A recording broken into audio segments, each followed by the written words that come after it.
The envelope arrived on a Monday morning. March 18, 2024. 9:23 a.m. My assistant Rebecca brought it in with my usual stack of partnership proposals, merger inquiries and strategic alliance requests. Morrison and Whitley received dozens of these every week. Smaller firms hoping to partner with one of the largest corporate law firms in the country. Most got a polite rejection letter. "These need your review," Rebecca said, setting the stack on my mahogany desk. "The Anderson Group merger is time-sensitive. And there's a partnership proposal from a small firm in Chicago that might be worth considering." Chicago. I looked up from my laptop. "Which firm?" She checked her notes. "Brennan and Associates. Mid-sized, about 40 attorneys. They're looking for a strategic partnership to handle overflow work and access our international resources." Brennan and Associates. My father's firm. I kept my face neutral. "Leave it with me. I'll review this afternoon." After Rebecca left, I stared at that envelope for a full 5 minutes before opening it. The proposal was professionally formatted, comprehensive. 12 pages detailing Brennan and Associates' practice areas, client roster, recent cases and financial projections. The firm specialized in corporate law and business litigation. Solid work, respectable if unspectacular. But the numbers told the real story. Revenue down 23% over 3 years. 3 major clients lost to competitors in the past 18 months. Aging partner demographic with no clear succession plan. Overhead costs climbing while billable hours declined. They were drowning. Slowly but inevitably. This partnership wasn't about growth. It was about survival. The proposal was signed by 3 senior partners: Robert Brennan, Thomas Mitchell and Michael Brennan. My father's name was first. Robert Brennan. The man who'd told me I'd never make it as a lawyer. Who'd skipped my law school graduation because he had a case to prepare. Who'd spent my entire childhood comparing me unfavorably to my older brother Marcus. And now he was coming to me for help. He just didn't know it yet. I picked up my phone and called Rebecca. "The Brennan proposal. Schedule a meeting for tomorrow at 2 p.m. Full presentation. Tell them to bring their senior partners. All of them. All of them." I hung up and sat back in my chair, looking out at the Manhattan skyline from my corner office on the 43rd floor. Tomorrow was going to be interesting. The problems with my father started early. I was 8 years old when I first heard him tell someone I wasn't smart enough to be a lawyer. It was at a family barbecue. July 4, 2001. My uncle had asked about my grades and before I could answer my father had laughed and said, "Katie's a solid B student. She tries hard. But Marcus, now Marcus has the brain for law. Got his grandfather's analytical mind." Marcus was 10. He'd won some school debate competition. My father had been talking about it for weeks. I'd gotten straight A's that semester but no one mentioned it. By the time I was in high school the comparison was constant. Marcus joined the debate team. I joined the debate team. Marcus was team captain by sophomore year, my father would say. Real natural talent. I became captain junior year. My father didn't come to any of my competitions. Marcus got into Northwestern for undergrad. I got into Princeton. Northwestern has a better pre-law program, my father said. More practical. Marcus scored a 168 on the LSAT. I scored a 172. The LSAT doesn't measure what really matters, my father told his partners at dinner. You need instincts, courtroom presence. Marcus has that. When I got into Harvard Law, my father's response was, well, they have to fill their diversity quotas somehow. I was a white woman from an upper-middle-class family. I'd gotten in on merit. But he couldn't admit that. The breaking point came during my second year at Harvard. I was home for winter break. December 2014. My father was hosting a dinner party for his partners and their families. I was helping my mother in the kitchen when I heard him talking in the living room. Marcus is clerking for Judge Patterson this summer, he was saying. Federal appellate court. That's the kind of experience that builds a real legal career. What about Katie? Someone asked. Isn't she at Harvard Law? Katie. My father's voice was dismissive. She's doing fine, I suppose. But she doesn't have what it takes to be a real lawyer. Too soft. Too emotional. She'll probably end up in legal aid or something. Helping people with parking tickets. The room laughed. I stood in the kitchen doorway, frozen. My mother touched my arm. Katie, don't. I walked into the living room. 12 people turned to look at me. Actually, I said, my voice shaking but clear, I just accepted a summer associate position at Kraveth. Starting salary of $3,800 a week. The room went silent. Kraveth, Swain and Moore. One of the most prestigious law firms in the world. My father's face flushed red. Katie, this isn't the time. You're right. It's not the time to humiliate your daughter in front of your colleagues. But you did it anyway. I turned and walked out. I packed my bag, called a taxi and flew back to Boston that night. My father called the next morning. You embarrassed me in front of my partners. You embarrassed me in front of your partners. I was making conversation. You were making me the punchline. Again. I paused. I'm done, Dad. I'm done trying to prove myself to you. I'm done being the disappointment. You're overreacting. I'm reacting exactly right. Don't call me again unless you're ready to apologize. He didn't call. I graduated from Harvard Law in May 2016. Third in my class. Published in the Harvard Law Review. Job offers from 6 top firms. My father didn't come to graduation. He said he had a case to prepare. Marcus came.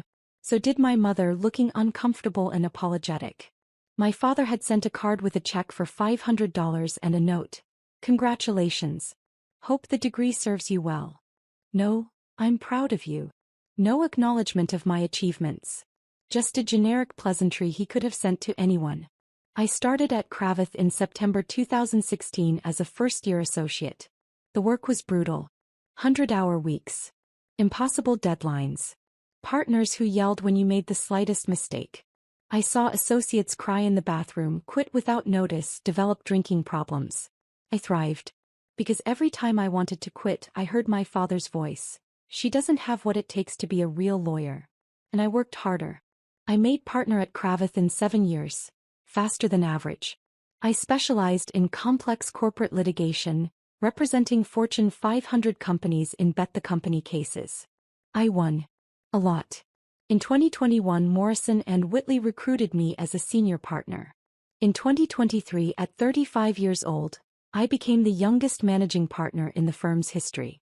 Morrison & Whitley had 1,200 attorneys across 12 offices worldwide. We represented 40% of Fortune 100 companies. Our annual revenue was $3.2 billion. And I ran it. My father had no idea. We hadn't spoken in 8 years. My mother called occasionally, updating me on family news I didn't ask for. Marcus made partner at your father's firm, she told me 2 years ago. They're so proud. That's great, Mom. Your father asks about you sometimes. Does he? He saw an article about a case you won. The TechCorp merger litigation. He mentioned you did good work. How generous of him. Katie. I have to go, Mom. I'd built my career without his approval. Without his support. Without his acknowledgement. I didn't need him. But now, staring at his firm's partnership proposal, I realized I had something he needed. And tomorrow he was going to find out. Tuesday afternoon. 1:47 p.m. I was in my office reviewing the Brennan proposal one final time. Rebecca had assembled a full analysis. Financial projections, market positioning, competitive advantages, minimal, and risks, substantial. At 1:55 p.m. Rebecca buzzed me. The Brennan party is here. 3 partners. Should I show them to conference room A? Yes. Offer them coffee. I'll be there in 10 minutes. I'd learned this trick early in my career. Make them wait. Not long enough to be rude, but long enough to establish who holds the power. At 2:07 p.m. I walked into conference room A. 3 men stood up. All in their 60s, wearing suits that were expensive but slightly outdated. Men who'd been successful 20 years ago and were trying to hold on to that success. Robert Brennan. My father. 64 years old, graying hair, the same sharp eyes I remembered. He looked tired. Thomas Mitchell. My father's college roommate and co-founder of the firm. 66, jovial face, already sweating slightly. Michael Brennan. My father's younger brother. 61, quiet, analytical. They looked at me with professional smiles. No recognition. Gentlemen, I said, extending my hand. Catherine Morrison. Managing partner of Morrison & Whitley. Thank you for coming. I used my mother's maiden name professionally. Morrison. Not Brennan. My father shook my hand, his grip firm. Robert Brennan. Senior partner of Brennan and Associates. This is Thomas Mitchell and Michael Brennan. Still no recognition. I'd changed since he'd last seen me. Different hair, professional wardrobe, 8 years older. And he wasn't looking for his daughter. He was looking for a business opportunity. We all sat down. I've reviewed your proposal, I said, opening the folder in front of me. Before we dive in, why don't you tell me about your firm? What makes Brennan and Associates a good fit for Morrison and Whitley? My father launched into his pitch. 40 years of corporate law experience. Solid client relationships.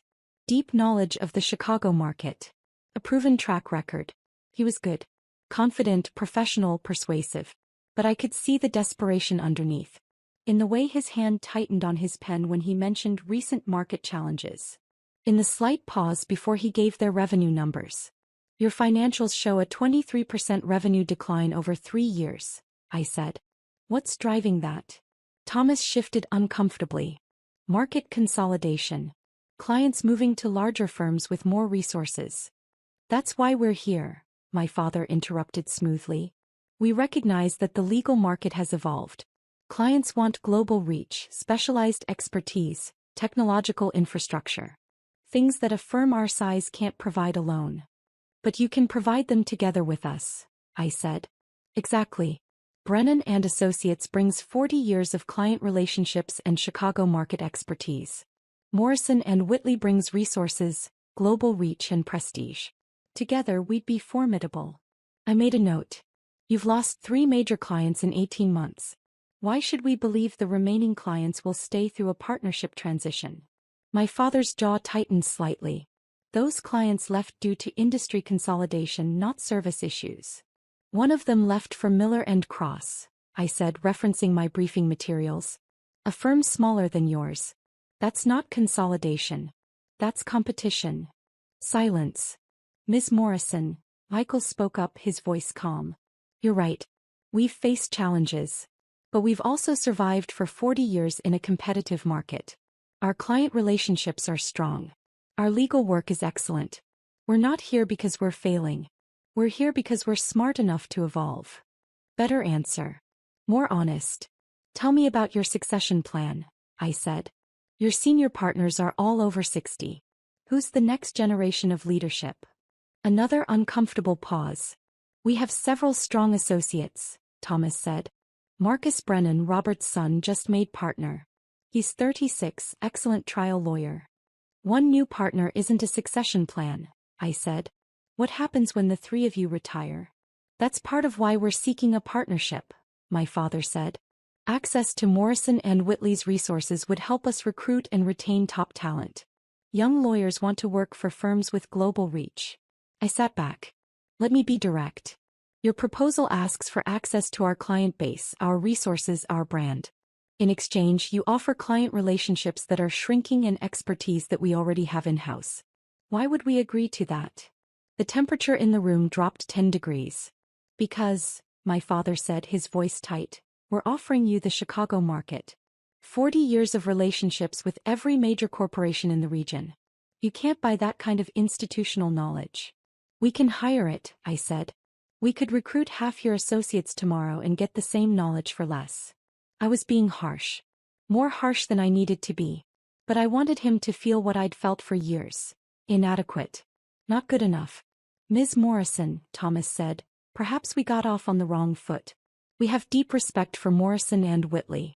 We're not here to demand anything. We're here to explore whether there's mutual benefit. Then let me ask you this, I said. What happens if we say no? What's your plan B? No one answered. Because from where I'm sitting, I continued, you don't have one. You're losing clients. Your revenue is declining. Your partners are aging out.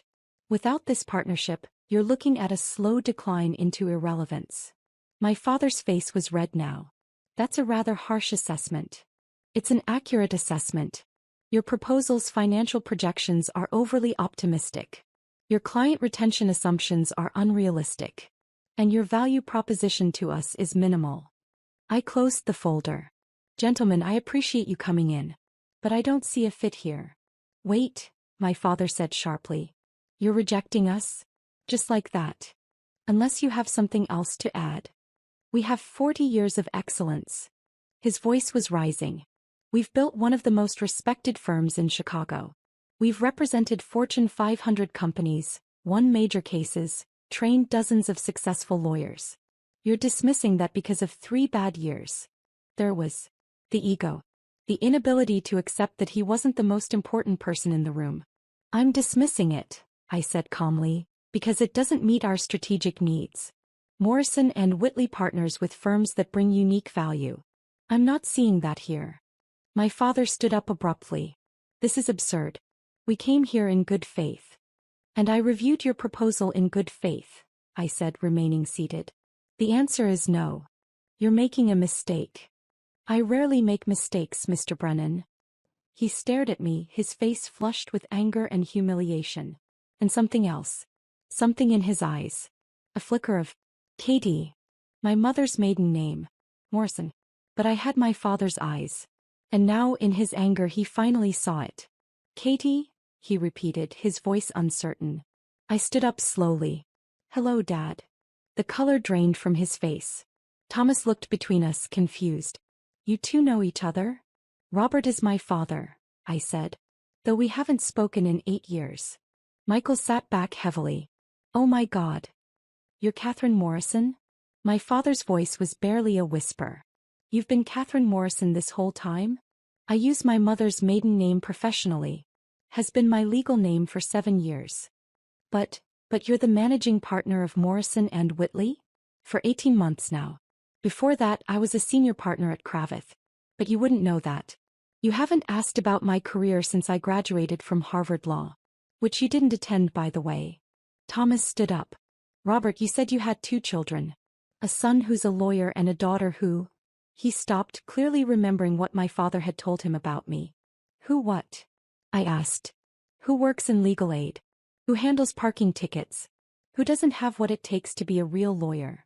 My father looked like he might be sick. Ms. Morrison, Michael said carefully, perhaps we should reschedule this meeting. There's nothing to reschedule, I said. The answer is still no. Katie, please, my father started. It's Catherine. Or Ms. Morrison. We're not on first-name basis. This isn't about our personal relationship. Isn't it? I looked at him directly. You spent my entire life telling me I wasn't good enough. That I didn't have what it takes. That my brother was the real lawyer. You skipped my law school graduation. You haven't called in 8 years. And now you show up at my firm needing my help and you expect what? Professionalism? Objectivity. I expect you to separate business from personal feelings. Like you did. My voice was sharp. Was it business or personal when you told your partners I'd end up in legal aid? When you said I was too soft to be a real lawyer? When you skipped the biggest day of my academic career? Silence. This is exactly the problem, I continued. You never saw me as a lawyer. You saw me as your disappointing daughter. And now you need me, professionally, and you can't handle it. I was wrong, he said quietly. What? I was wrong. About you. About your capabilities. About everything. I waited. Katie, Catherine, you've built an extraordinary career. Managing partner at 35. At one of the most prestigious firms in the world. I didn't know. I should have known, should have stayed in touch, should have. He stopped. I'm sorry. 8 years of waiting for an apology. And now it came like this. In a conference room in front of witnesses because he needed something from me. Your apology is noted, I said. But it doesn't change my business decision. Brennan and Associates doesn't fit our strategic needs. Please. My father's voice cracked. The firm is my life's work. 40 years. If we don't partner with someone, we won't survive. Then maybe you should have thought about succession planning earlier. Or client retention. Or any of the other strategic issues that are now threatening your firm's existence. You're going to let us fail? Just to punish me. I'm going to let you fail because your proposal doesn't make business sense. The fact that you're my father is irrelevant. Is it? He looked at me. Or are you enjoying this? Seeing me beg? That hit harder than it should have. This meeting is over, I said. Rebecca will show you out. I walked toward the door. Catherine, wait. I paused but didn't turn around. You're right, my father said. About all of it. I compared you to Marcus. I dismissed your achievements. I wasn't there when you needed me. His voice was heavy. I was a terrible father. And now I'm reaping what I sowed. I turned around slowly. He looked older suddenly. Defeated. I don't expect you to forgive me, he continued. I don't even expect you to help me. But I need you to know, I'm proud of you. Seeing what you've built, what you've accomplished without any help from me, I'm proud. And I'm sorry it took losing everything to say it. Thomas and Michael were staring at the floor, clearly wishing they were anywhere else. I'll review the proposal again, I heard myself say. My father looked up sharply. What? I'll review it again. Give me 1 week. If I can find a way to make it work, on terms that benefit Morrison and Whitley, I'll consider a modified partnership. Catherine, don't thank me yet. This is business, not forgiveness. If I do this, it's because I found a legitimate business case. Not because of our relationship. I understand. And Dad. I looked at him directly. If we partner, you'll be reporting to me. Your firm will operate under Morrison and Whitley's management. You'll follow our protocols, our standards, our decisions. If you can't handle that, if you can't handle your daughter being your boss, then walk away now. He swallowed hard. I can handle it. We'll see. I walked out of the conference room and went straight to my office, closing the door behind me. My hands were shaking. Rebecca buzzed me 5 minutes later. The Brennan party has left. Are you okay? I'm fine. Hold my calls for an hour. I sat at my desk, staring out at the Manhattan skyline, trying to process what had just happened.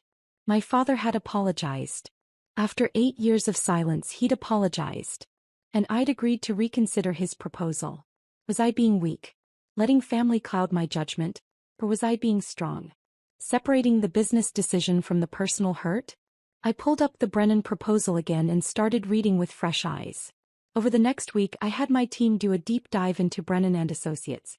The findings were mixed. The bad: revenue declining, client base shrinking, aging partnership, no succession plan. The good: their remaining clients were fiercely loyal. Their legal work was solid. Their Chicago market knowledge was genuine.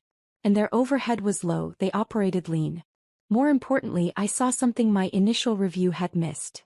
Opportunity. If Morrison and Whitley acquired Brennan and Associates outright, not a partnership but an acquisition, we could absorb their clients, their expertise, and their Chicago market position. We could bring in their best associates, retire the senior partners gradually, and build a true Chicago presence. The Brennan name had equity in the market. We could keep it as a subsidiary. Brennan and Associates, a Morrison and Whitley company. It would cost us less than starting from scratch. And it would eliminate a potential competitor. I drafted a counterproposal.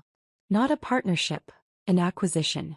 Morrison and Whitley would buy Brennan and Associates for $15 million. The 3 senior partners would stay on for 2 years in advisory roles, then transition to of-counsel positions. Their associates would be offered positions at Morrison and Whitley. It was a fair offer. More than fair considering their financial situation.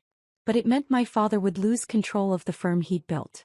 I called him on Friday afternoon. Robert Brennan, he answered. It's Catherine. Pause. Catherine. I've been hoping you'd call. I've reviewed your proposal again. I have a counteroffer. I'm listening. Not on the phone. Can you come to New York tomorrow? Just you, not the other partners. Tomorrow is Saturday. I'm aware. Can you come or not? I'll be there. He arrived at my office at 10 a.m. Saturday morning. I was already there, having spent the night working on the final details. He looked nervous, which was a first. Coffee? I offered. Please. We sat in my office, not the conference room. This conversation needed to be different. I have a proposal, I said, sliding a folder across the desk. But it's not what you asked for. He opened it and started reading. I watched his face change as he processed it. Confusion. Understanding. You want to buy us, he said finally. Yes. For $15 million. It's a fair price based on your current financials. We'd lose the firm. Lose control. You'd lose ownership. But you'd save your clients, save your associates, and save your legacy. Brennan and Associates would continue under Morrison and Whitley. Your name would remain on the door. He read through the details. The 2-year transition. The advisory role. The of counsel position afterward. I'd be working for you, he said. Yes. My daughter would be my boss. Yes. He set down the papers and looked at me. Is this revenge? Making me report to you? No. This is business. It's the best option for both firms. There's no other way? No partnership structure that preserves our independence. I could force a partnership on terms that would slowly strangle your firm. Give you just enough resources to survive but not thrive. Keep you dependent on us while we extract value from your client base. I paused. Or I can do this cleanly. You get a fair price, your people get protected, your name stays intact. In 2 years, you retire with dignity instead of watching your firm die slowly. Those are my only choices?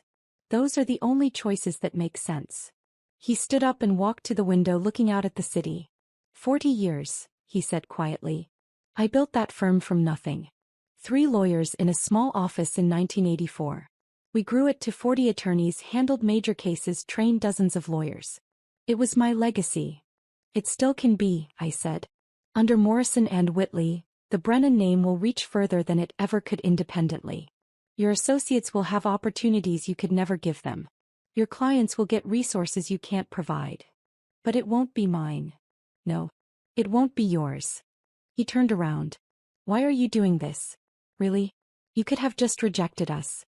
Let us die on our own. I thought about that. Because you were right about one thing, I said finally. You did build something worth preserving. Brennan and Associates is a good firm. It doesn't deserve to die because of market forces or poor planning. I paused. And because those associates deserve better than to watch their careers collapse with a sinking ship. I was one of them once. I know what it's like to work for someone who doesn't see your value. The implied criticism hung in the air. I wasn't talking about you, I said. But if the shoe fits. He actually smiled slightly at that. Fair point. He came back to the desk and sat down. If I agree to this, if we do this, can I ask for one thing? What? Can we try to rebuild our relationship? Not just business but father and daughter. I looked at him for a long moment. I don't know, I said honestly. 8 years is a long time. You hurt me deeply. Multiple times. I know. And I'm not the same person I was. I don't need your approval anymore. I don't need your validation. I built this career despite you, not because of you. I know that too. So what exactly are you asking for? A chance, he said simply. To know the person you've become. To be part of your life. To be a father if you'll let me. I felt something crack in my chest. That small part of me that had always wanted her father's approval, no matter how much I denied it. We can try, I said carefully. But it'll take time. And I need you to understand, I'm not looking for a father figure anymore. If we rebuild something, it'll be different than what we had. I understand. And if you compare me to Marcus one more time, we're done. Professionally and personally. He actually laughed at that. Fair. Though I should tell you, Marcus has been reading about your career. He's actually intimidated by you. Good. We sat in silence for a moment. Will you take the offer? I asked. Can I discuss it with Thomas and Michael? Of course. You have until Monday. But Dad. Yes. This is the only offer. I won't negotiate. It's fair, it's generous, and it's the best option available. If you say no, I'll wish you luck and we'll move on. Understood. He stood up, gathering the proposal documents. At the door he paused. Catherine. Yes. I really am proud of you. I should have said it years ago. I should have been saying it all along. Yes, I said. You should have. After he left, I sat in my office for a long time thinking. I'd proven him wrong. I'd built the career he said I couldn't. I'd become the lawyer he said I'd never be. And now he needed me. Part of me wanted to feel triumphant. Vindicated. That I just felt tired. Proving people wrong was exhausting. Even when you won, you lost something in the process. Monday morning, my phone rang at 8:47 a.m. Catherine Morrison. It's Robert. We're accepting your offer. I let out a breath I didn't know I was holding. All 3 partners agreed? Unanimously. We know it's the right choice. Good. I'll have our legal team draw up the formal documents. We'll aim to close in 60 days. Thank you, Catherine, for giving us this option. It's good business, Dad. Don't make it more than it is. But I was smiling when I said it. The acquisition closed on May 28, 2024. Brennan and Associates became a wholly owned subsidiary of Morrison & Whitley. The transition was smoother than I'd expected. My father, Thomas, and Michael were professional throughout. They helped onboard their associates, transitioned client relationships, and accepted their new roles without complaint. Marcus called me 2 weeks after the closing. Katie, it's Marcus. Hi, Marcus. I just wanted to say, thank you for what you did. A lot of firms would have just let us die. You didn't have to help. I didn't do it for family reasons. I know. But still. You gave Dad a dignified exit. That means something. We talked for an hour. About our careers, about the acquisition, about our father. He talks about you constantly now, Marcus said. Shows everyone your articles, tells clients you're his daughter. It's kind of annoying, actually. I laughed. Really? Really? I think he's trying to make up for lost time. Overcompensating. How do you feel about that? Honestly, relieved. I was tired of being the golden child. The pressure was exhausting. You could have said something. So could you. Fair point. My father and I started having dinner once a month. Awkward at first, then gradually more natural. We talked about cases, about the firm, about the legal profession. Slowly we talked about other things. About Mom. About my childhood. About what we'd both lost in those 8 years of silence. I was threatened by you, he admitted one night over Italian food in Little Italy. You were always smarter than Marcus. Quicker. More determined. And I couldn't handle it. Why not? Because you reminded me of me at your age. Ambitious, hungry, unwilling to settle. And I knew if I encouraged you, you'd surpass me. Which you did anyway. So you tried to hold me back. I tried to convince myself you weren't as good as you were. It's shameful. I'm ashamed of it. Good, I said. You should be. But I reached across the table and squeezed his hand.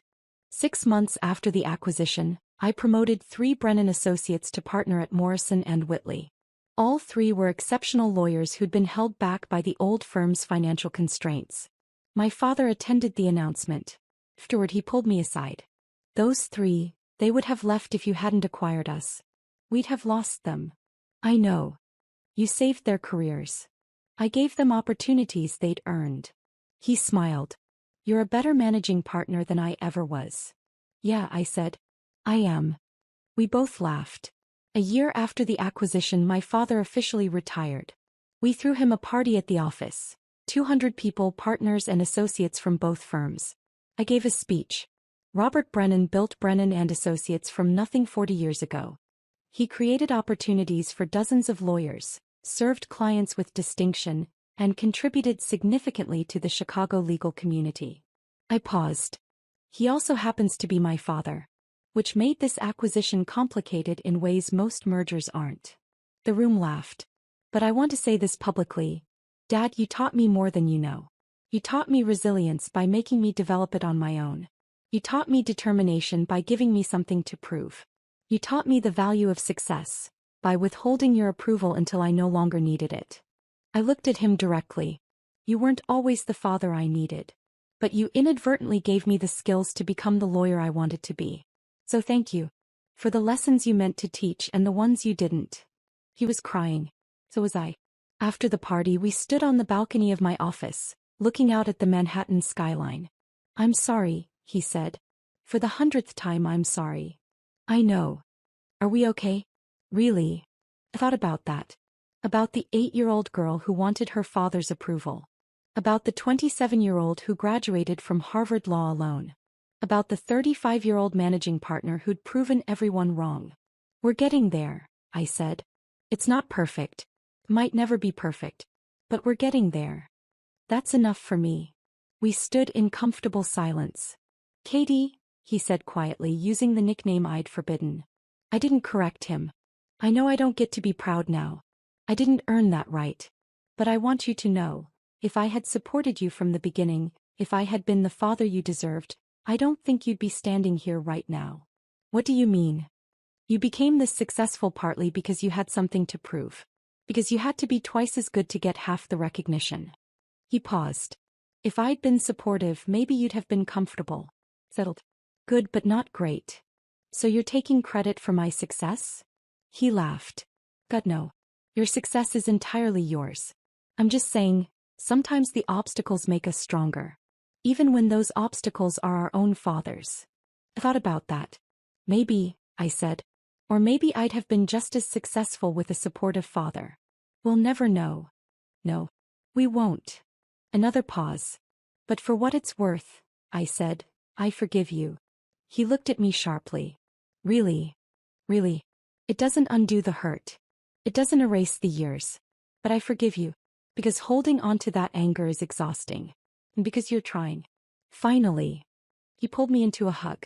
I let him. Thank you, he whispered. Thank you. We stood there on that balcony, managing partner and retired senior partner, daughter and father, while the sun set over Manhattan. I'd proven him wrong. I'd become the lawyer he said I'd never be. But more importantly, I'd become the person I wanted to be. With or without his approval. Though I had to admit, having it now felt pretty good too.